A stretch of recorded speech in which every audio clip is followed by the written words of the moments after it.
Performing your S4B spacecraft separation. There's a few things that need to be done first in order to separate from the spacecraft. The first of which is if you're in tow with a lunar module, always ensure your S4B LM Pyro circuit breakers are in for the entire duration of the flight until after extraction of the lunar module. Then you can take these offline. Until then, these are to remain in. Additionally, we will need the sequential events control system. This is the pyrotechnics, tiny little explosive bolts called squibs, which are used to stage the rocket. This is responsible for staging the S1C, the ring, the S2, the tower, all of it are all done with these little bolts, and it is required for this system to be operational in order for those bolts, except for those which happen during the boost phase, to be on.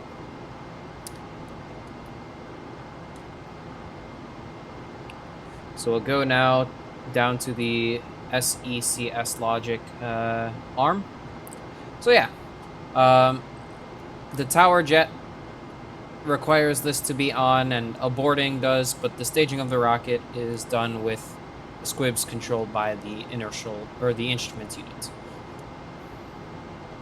So up until now, you've been in orbit with your S4B, and it's been maintaining what's called local vertical attitude, or local vertical, local horizon, or orbit rate in prograde.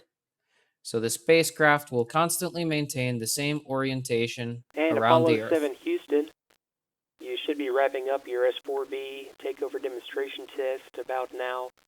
If you could give me logic 1 and 2 on, we'll have a look at it and give you a go for the pyro arm. Right. So And after Carnarvon here, which we'll lose in about 2 minutes, we're going to do some remoting through Araya to get to complete this DTO. right. So our attitude is always held fixed to the Earth right now. Earth as a reference. So this is one form of attitude control, and the other is inertial, which is referencing ourselves. We hold a fixed attitude. So if we are orbiting around the Earth with this attitude, when we are 90 degrees around the Earth, the engine will be pointing to the Earth, 180, and will be facing exactly backwards, 270, and the front of the spacecraft will point towards the Earth, and 360, or here, will maintain this attitude again. Whereas orbit rates will keep this attitude. We'll always face forward relative to the Earth. As they said, let's get our logic on. The logic system needs to be on before the pyro arms to ensure that the relays are in the proper position. If we are to arm the system before we're given the go, it could be that the relays are not set properly and we accidentally cause one of the pyros to fire, which could end up killing us. We could separate from the service module, which would leave us stranded in orbit. It could separate the LEM, and the LEM comes and smacks into the engine bell. We could unintentionally separate from the launch vehicle. There's a whole many different things that could accidentally happen. We could accidentally pressurize the command module RCS. We could accidentally do a lot of damage. So it's best to arm the system when they give you the go. Of course, in NASP, none of this happens, and in most missions, they don't give you a go because they don't have this audio. But you could sort of wait a little bit and pretend. So, in order for this to work, we'll need the logic circuit breakers in, the ARM circuit breakers in, and our logic on. And after a short period of time, we'll be given the go for ARM. Okay, Apollo 7, you are go for pyro arm. Go for pyro arm, and you could take pyro arm switches to ARM.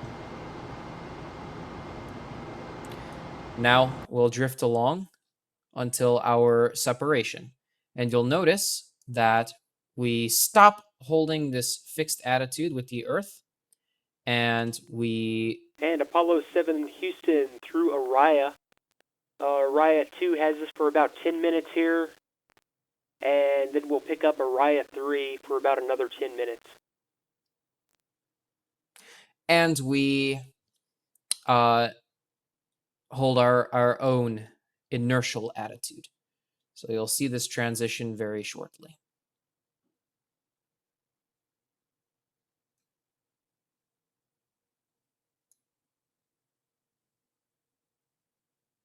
Here we go, 2 hours, 40 minutes.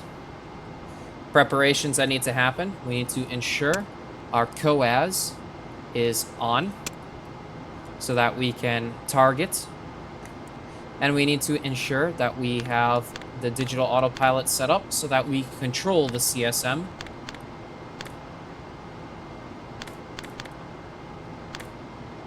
For separation. In row 1, ensure CSM in the first digit, 1, 1, 1 for use AC, use BD, and then air, deadband, and rate select at your discretion, but the checklist tells you 0, 2. 3, standing by. And now 0, 1, 1, 1, 1. Proceed, proceed, proceed, and then toggle the Saturn digital autopilot. Next thing we need to make sure is that we have jet control, so evenly distribute the power of the jets across the main buses. Typical configuration for this is up, down, up, down, up, down, up, down, down, up, down, down, up. And this is so that if we do lose a quad, we maintain good attitude control. Or if we lose a whole bus, we maintain good attitude control. It's a perfect setup. And now we'll go to Delta V. And we're going to slew this up to Delta V set, rather. And we're going to slew this up to 100. And we set this for a reason I'm not entirely sure of. Back to Delta V. But it says to do it, so we should do it. Now we'll make sure our manual attitudes all rate command. Limit cycle is off. Attitude deadband minimum. Rate is low. Translation is on. And just in case we lose our normal means of control, let's establish direct control. Spacecraft control will move to CMC. Make sure that we are on BMAG mode rate, and we're on BMAG 2, so rate 2. And we'll latch the fuel cells into the open position so that the pyros do not unintentionally shut down any of our fuel cells. Event timer, stop, and reset. From here, we can set the event timer to 59 minutes and 30 seconds.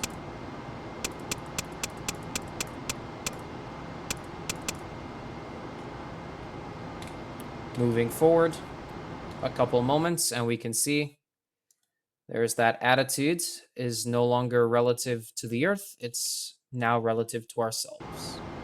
Let's get RCS command on so that we have attitude control and ensure that it's on service module. Pyrotechnics are armed, and we're going to start the digital event timer at 2 hours, 54 minutes, and 30 seconds as the flight plan describes. And Apollo 7, we have the pad for the phasing maneuver, and we'll send it up to you after separation. Thank you, Houston. A little further.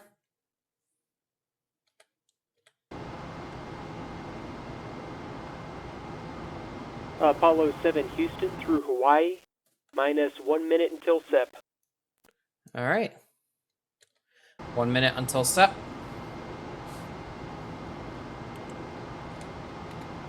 So here we go. Get this neutral. Start. And we'll begin monitoring our translational or plus and minus X accelerometer with the entry monitoring system. Go translation. At event timer 50 seconds to auto. And 5, 4, 3, 2, 1, staging. Houston, we've got good separation. Once we've verified separation, close secondary fuel pressure valves just in case they open, because we don't get a talk back for those. And set the fuel cell valves latches to normal. Rotation. Go to translation, and you're going to thrust forward to 100. Sorry, it was supposed to be set to minus 100. That's my bad. And you can go attitude 1, rate 2, SCS, and you'll drift for 1 minute and 10 seconds until you're 70 feet away. And real quick, let's just fix this down to minus 100. That's my bad. Sometimes I forget the minus.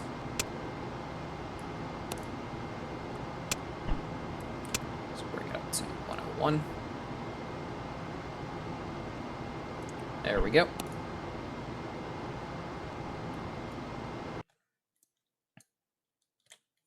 Once we've finished our coast, we can thrust aft. Rotation. Translation.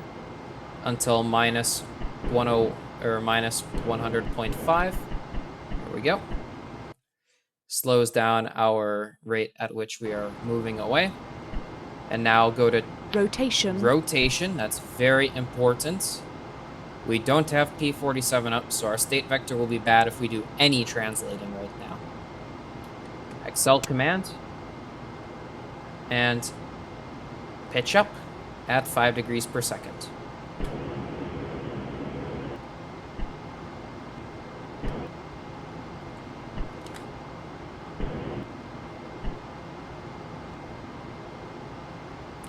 It would have helped if we got the seats, but that's okay.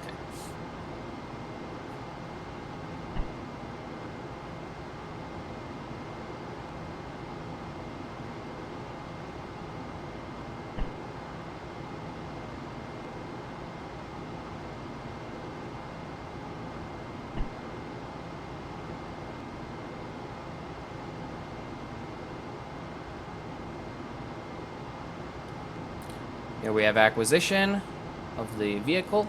Steady out.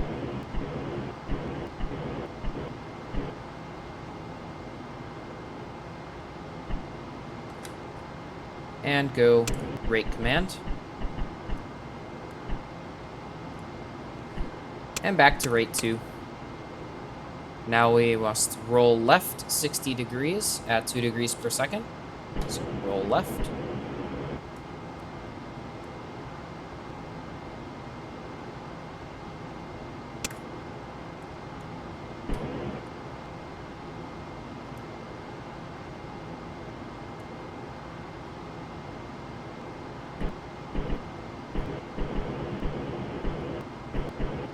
Steady out.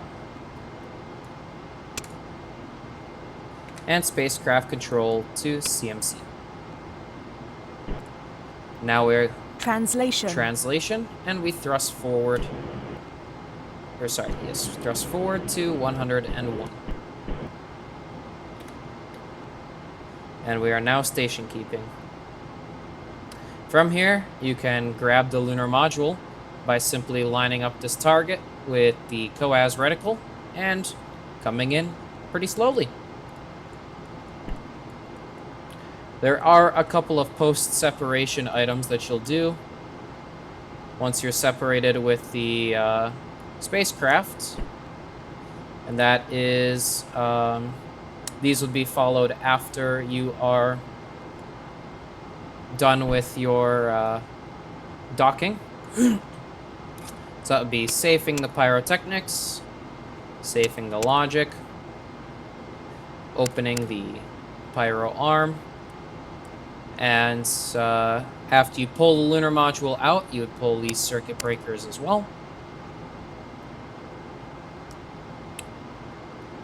monitor gimbal position indicator because we're no longer attached, so this switch is pretty useless now. EMS mode, standby, off. Tape record, off. Tape motion should be barber pole now. There we go, wrong switch. And translational control, Rotation. off. Direct off. RCS logic circuit breakers must be open now. And the emergency detection system. Do keep in mind that if you're docking with the lunar module, the retract does need pyrotechnics armed. So keep that in mind. At least I'm pretty sure, 99% positive, pyros need to be armed in order to retract, as well as the retract switch armed. Of course, we are not carrying the probe, so it doesn't matter. But if you were, keep that in mind. And thank you for stopping by.